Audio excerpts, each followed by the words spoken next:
उसका नियम था, वो शाम को जैसे आप लोग बैठे ऐसे बैठ करके अपने गुरुजी के प्रवचन सुनता था। कथा सुनने से ठाकुर जी से प्रेम कैसा होता है ये हम बता रहे हैं। तो एक बार गुरुजी वर्णन कर रहे थे कथा में कि भगवान श्री कृष्ण भांडीर वन, यमुना जी के पल्ली पार भांडीर वन में गैया चरा रहे थे। और भांडीर वन में गैया चराते हुए श्री कृष्ण का स्वरूप कैसा है?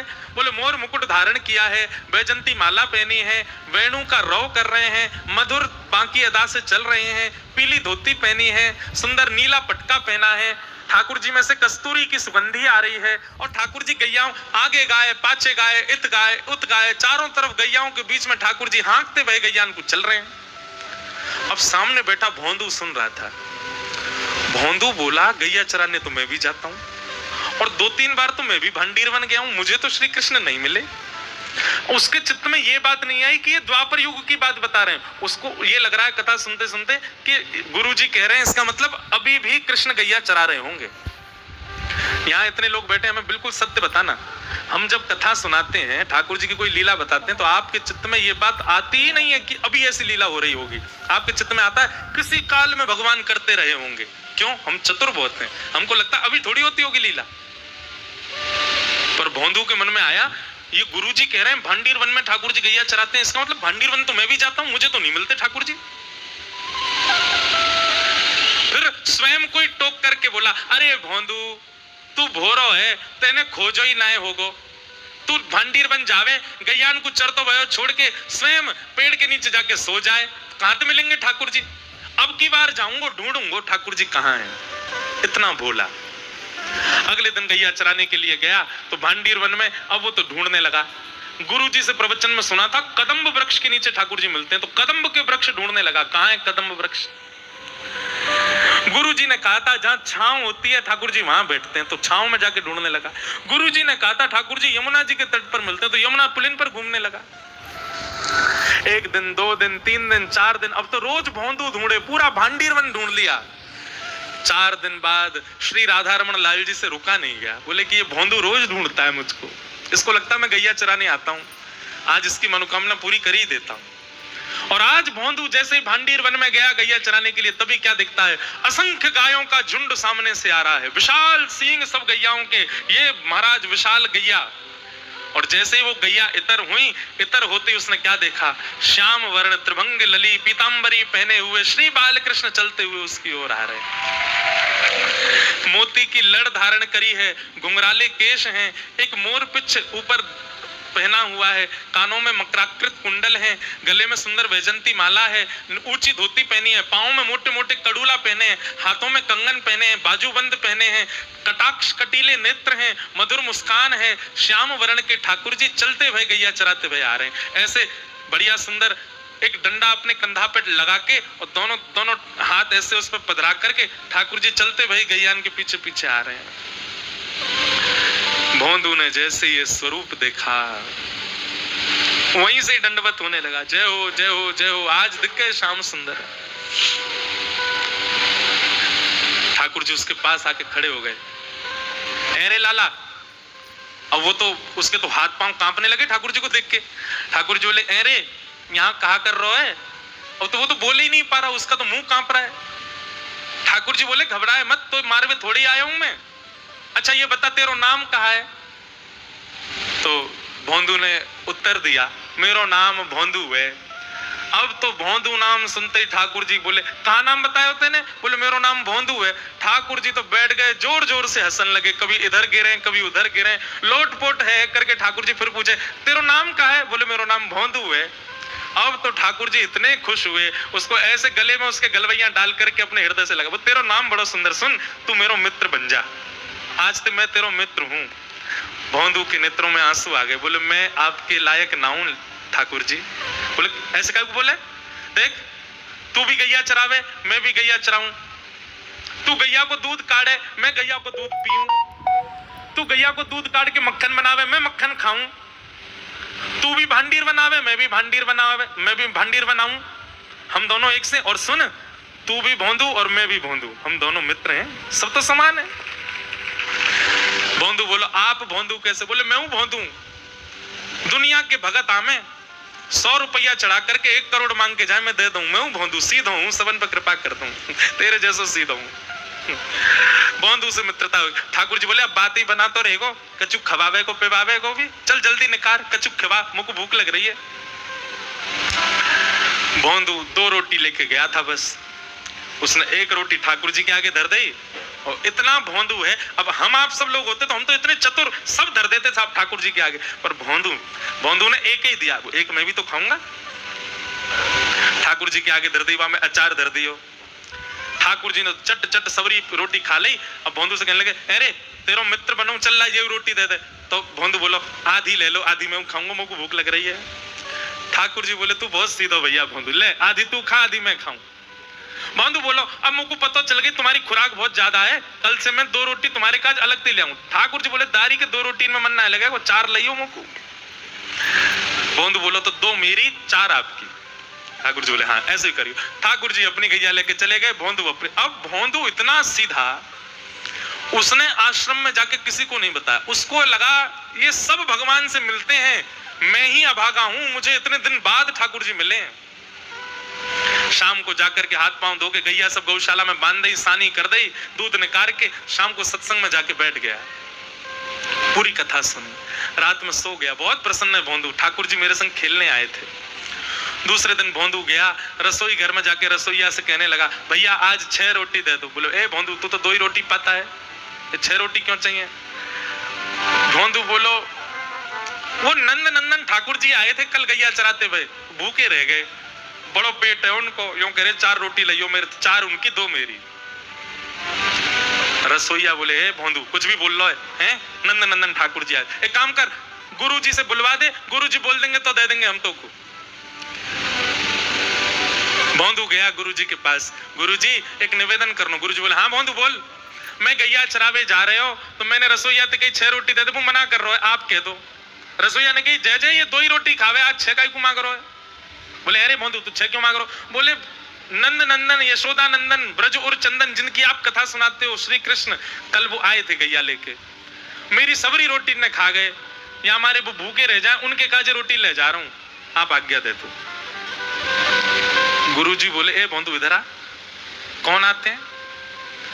बोले गुरुजी आप जिनकी चर्चा सुनाते हो ना, भांडीर वन में गैया चराने आते हैं, पीली पीतांबरी पहनते हैं, टेढ़ा मुकुट पहनते हैं, कानों में मकराकृत कुंडल पहनते हैं, वैजंती माला पहनते हैं, सांवरे सलोने बंशी बजाते हैं, कटाक्ष नेत्र हैं, मधुर मुस्कान है, वही नंद नंदन श्री कृष्ण कल गैया चरावे भांडीर वन में मुझको मिले, मेरी रोटी खा गए, या हमारे मैं आज ज्यादा ले जा रहा हूं। गुरुजी समझ गए, बोले भोंदू झूठ नहीं बोलता, भोंदू सच में वो आए थे। हाँ गुरुजी। अच्छा जब वो आए थे तो उनकी सुगंधी कैसी थी? बोले गुरुजी ऐसा लग रहा हो मानो जैसे कोई ने केसर चंदन घिसके और वो धर दिया हो कटोरी में, वाकई जैसी सुगंधी आवे वैसी सुगंधी। भागवत जी में वर्णन है ठाकुर जी में से चंदन की सी सुगंधी आती है। गुरुजी के नेत्र सजल हो गए, बोले और बताना। बोले घुंघराले केश हैं और घुंघराले केशन की बेणी बनी हुई है, और वह बेणी में ऐसी मोर पिछ ठाकुर जी पहन के आवे। गुरुजी बोले और बताना भोंदू। बोले ठाकुर जी जब जोर से ठहाको मार के हंसे ना, उनके दंतावली देख करके, उनकी मधुर मुस्कान देख करके तो ऐसा लगे कोटि कोटि चंद्रमा उन पे वार दो, इतने सुंदर लगे। और बताना भोंदू। बोले गुरुजी कल जब उनने मेरे गले में गलवैयां डारो ना, तो जैसे हम आप एक दूसरे के गले में गलवैयां डारें तो निष्ठुर था को अनुभव होवे, ऐसा अनुभव हुआ या कि हड्डी चुभ रही है। पर जब कल उनने मेरे गले में गलवैयां डारी ना, मुझको ऐसा अनुभव ही ना भयो, मुझको तो ऐसा लगो कोई मखमली गद्दा मेरे कंधा पे धर दो, इतने कोमल अंग उनके। गुरु जी को विश्वास हो गया कि इसको कृष्ण मिले। हाथ पकड़े, भोंदू मेरो एक काम करेगो? बोले हाँ बताओ ना गुरु जी। वो आज भी आएंगे? बोले हाँ आएंगे। तो उनको लेके आश्रम आ जाएगा। भोंदू के मन में आया गुरुजी इतने शिष्य आपके, आप मुझसे क्यों कह रहे हो कि इतने योग्य बालक, सब पढ़ना लिखना जानते हैं, सब संस्कृत, मैं तो ग्वारिया हूं, मुझे तो गैया चराते मिल गए कल गलती से, आप सबको तो वो रोज ही मिलते होंगे ना, आप किसी भी बालक को कह के बोल मैं कैसे लाऊं? गुरुजी ने हृदय से लगा लिया, बहुत भोला है भोंदू तू, हाँ सबको मिलते हैं लेकिन हम चाहते हैं कि तू ही लेके आ उनको। भोंदू तो इतना खुश हो गया कि गुरुजी ने मुझको पहली बार कोई कार्य दिया है। पड़ा। आज बड़े उत्साह में गया भांडीरवन। भांडीरवन जैसे ही पहुंचा तो विलंब से पहुंचा, ठाकुर जी पहले ही पहुंच गए थे। ठाकुर जी बैठे थे, आया, जय जय क्षमा कर दियो, आज विलंब है। बोले नहीं, हम तो ते नाराज है, तू विलंब ते क्यों आयो?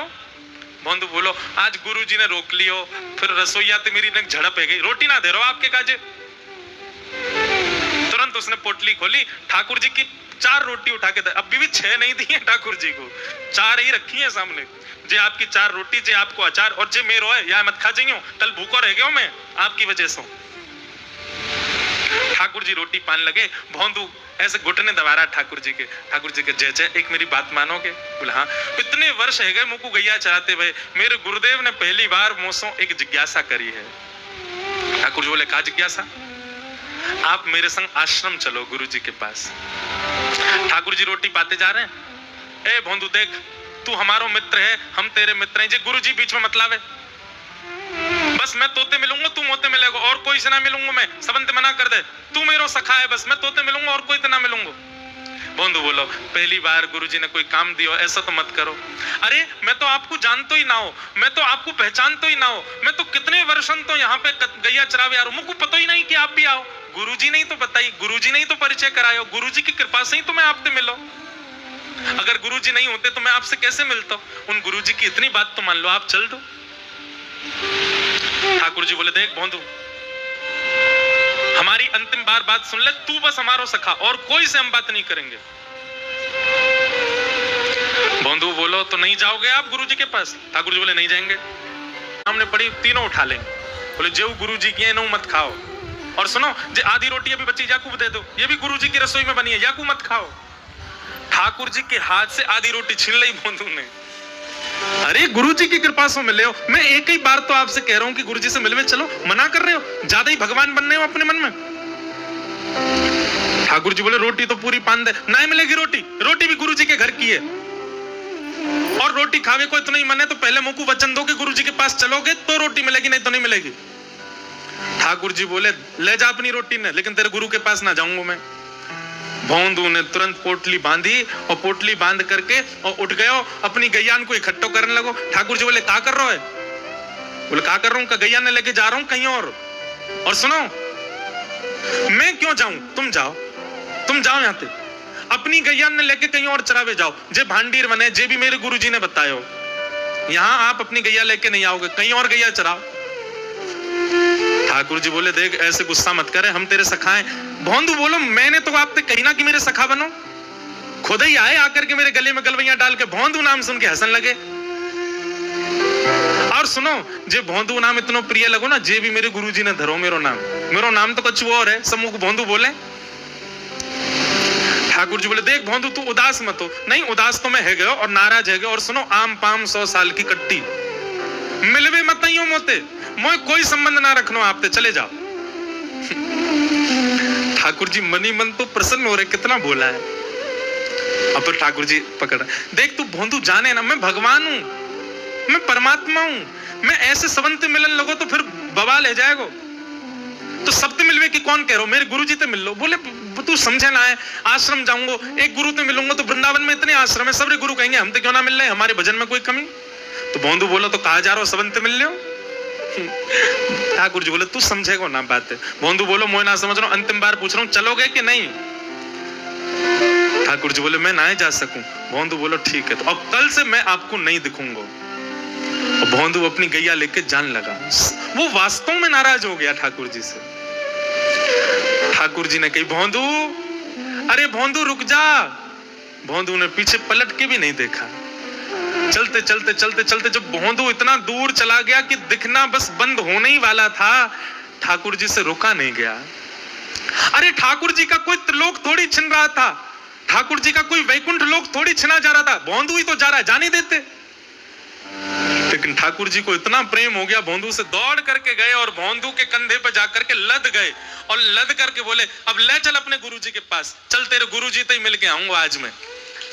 और भोंदू ऐसे पीछे अपने कंधा पे लटका करके, पीछे से तो हाथ ऐसे कर रखे हैं ठाकुर जी ने, और यहां से दोनों ऐसे पैर पकड़ करके भोंदू अपने कंधा पे लेकर के ठाकुर जी को गया। संध्या का समय, गुरुजी द्वार पर ही बैठे थे, तभी देखा कि आश्रम की गैया आ रही हैं।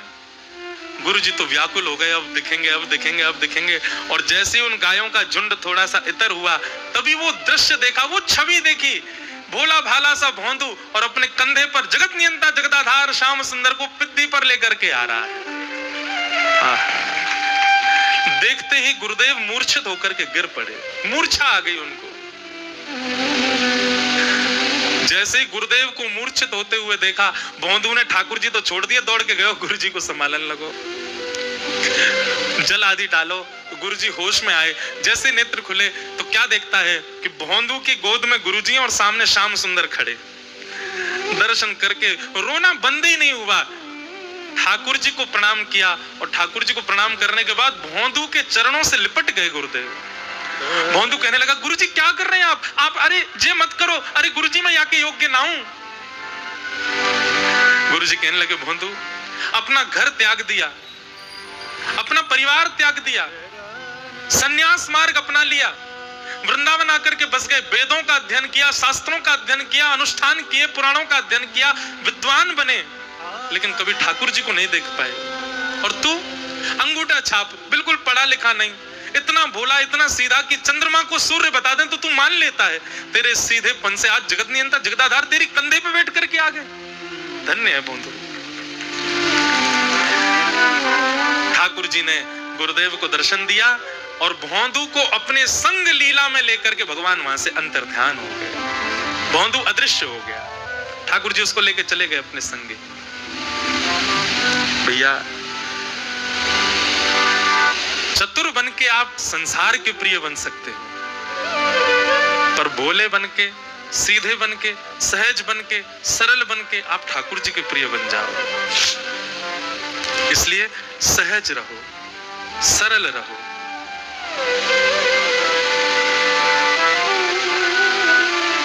ऐसी भोंदू की कथा। तो कथा ने अगर आपको सरल नहीं बनाया ना, तो आप कथा सुनना बंद कर दीजिए। और या फिर एक कथा से सरल नहीं बने तो इतनी कथाएं सुनिए जब तक सरल